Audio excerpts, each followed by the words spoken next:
This is a book review of The Incredible Hulk, Volume 2. The Hulk Must Die.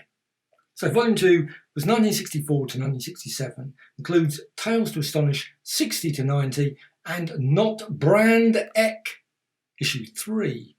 And there's a variety of people: Jack Kirby, Gil Kane, I love Gil Kane's work, Bill Everett, brilliant as well, John Buscema, brilliant as well. So a vast amount of brilliant, and Jack Kirby, Stan Lee, etc. So what's in this? Well, you've got Hulk against Hercules, the Secret Empire, sort of like the Hydra, AIM, etc. And you've got the Silver Surfer, High Evolutionary, and the Abomination, the Executioner, Leader, and many, many more. So it's a real brilliant volume. Now this is, it's quite thin actually, relatively, 410 odd pages. There's the back. And I'm just going to quickly run through it. It's got some contents as usual. And this is like October 1964 all the way through to October 1967. And the Hulk has been finally awarded his own Academy Award series, his own series, Tales to Astonish. This is good because, of course, he had the Hulk issue 1 to 6, and then he sort of ended up appearing in lots of different other magazines. But now we've got Giant Man and the Incredible Hulk, and this is in issue 60. And then they'd had a story just before this in the Tales to Astonish 59, where you had Giant Man versus the Hulk. So you got the great robot story. Brilliant story there. And the artwork, of course, by the amazing Steve Ditko. And Captured at Last, again, another Steve Ditko, which is weird they don't mention Steve Ditko. Oh, it's Steve Ditko. They do. At the top, say. The robot, Captured at Last. I love that robot. Brilliant. I wonder if he's still there. Probably not. Enter the Chameleon. And the story, Chameleon story, of course, leads into the Leader. And he's indescribable, though they have described him here. Humanoid. At last, my humanoid, mighty humanoid. And you've got the origin of the Leader. Of course, the Leader is the equivalent of the Hulk, but with brains. And, yeah, pretty good stuff. He looks very different from how he looked later, but he's still got the general massive brain. And you've got these humanoids, and it's just a great story. And they've also got the humanoid horde in the next issue. This is 64. So you've got the Leader plotting and planning. And of course the Hulk, it's just great. The power of Dr. Banner. He's got this blaster ray. Again, Steve Ditko. Steve Ditko again. Of course, always with this thing is with the inking by Frank Ray. So the style is slightly different. You could still see Steve Ditko. Restoration colour is brilliant all the way through this. Those stories were unusual, set all in the East. You got the Leader. Ever since he's obviously building a whole army of humanoids, and they're really useful. Don't know if you ever used them again. It's one of those things that, why don't you use them all the time? Pretty impressive. To get his Absorbitron, good old Absorbitron. So you got the Hulk, To Live Again. Great, brilliant. And you got this beautiful Sunday Punch super missile. So you got massive missile. And of course you got the robot, the massive humanoid. That's a pretty amazing. The stories by this time, of course, old Goliath / Giant Man, etc., had disappeared, and it was then Submariner who was sharing the Tales to Astonish. So he was sharing the covers as well. So sometimes you had like a small bit of the Hulk. Within the monster dwells a man, which is pretty. He's got green trousers there, instead of the usual. And you got the Leader. There's a lot of Leader here because he's going for a certain thing that the Watcher possesses. It's a pretty good story. I love that story. And you've got this alien creature story. It's very good.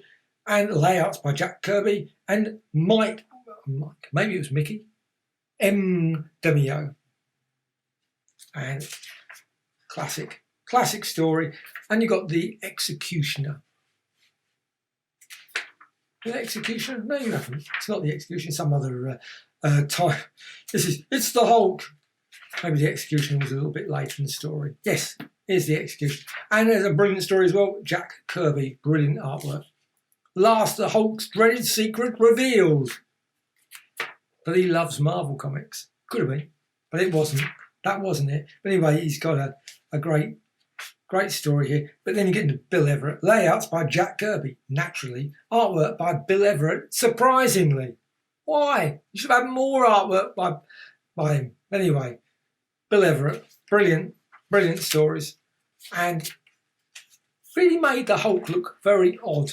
To say the Hulk is, you've got this really strange villain, this sort of obviously special protective armoured suit, Titan and the Torment. And you've got the game Bill Everett again, brilliant one with Hercules turning up in the story.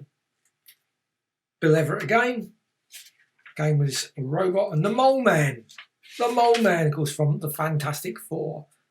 Stage set, Boomerang. I love the Boomerang character. I was sad with Boomerang. Could have been a contender. And of course, that issue, Power of Iron Man, that was that wasn't in this. This is the cover. This is 82, one of the classics. Submariner versus Iron Man. That story, brilliant. But you got Battle Cry of Boomerang again. Bill Everett again. Bill Everett again. So there's quite a lot of Bill Everett. But you got the Secret Empire. They're all dressed in red to give a clue that they're up to nefarious things, of course. And it's a classic. Rampage in the City. Not that anyone would have been given away. This guy, about 10 foot tall, whatever the height of the Hulk is, walking through the city, and he's in green, and he's just got an overcoat on and a hat. Clearly, that's going to cover you up. Missile and the Monster. It's John Buscema. It's an unusual bit of John Buscema, I have to say. The artwork is, but again, it's always very hard because, of course, it depends on who does the inking in these stories. But it's a good story. Missile and the Monster. And he's on, obviously, a missile is involved in the story. The birth of the Hulk Killer. He's a pretty evil creature. And Boomerang turns up again. And then you get into Gil Kane. And I love Gil Kane. Though, to be fair, this is a very unusual Gil Kane. Again, could be because, well, maybe he did the inking as well. Doesn't say who does the inking. So maybe this was inked by Gil Kane. Restoration. This one is not so good, though. Gil Kane, again, it's a bit rough, mate. There's the Stranger, of course, from the X-Men comic and many other comics. Of course, the Silver Surfer comes to mind. Very rough-looking bit of work there. But it's still brilliant. I love Stranger, and you've got more Stranger. And Abomination. We get the Abomination into the story, of course.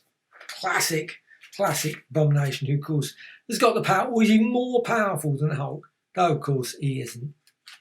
The Hulk will always win. Abomination, and then you got the magnificent Marie Severin. I love the story. Great story. And then there's another one here. The Silver Surfer. So you got the Silver Surfer. No mere. He who strikes the Silver Surfer. And that's a classic. Issue 93. Got a brilliant cover with the Silver Surfer on the cover. And you got Hulk battling the Silver Surfer.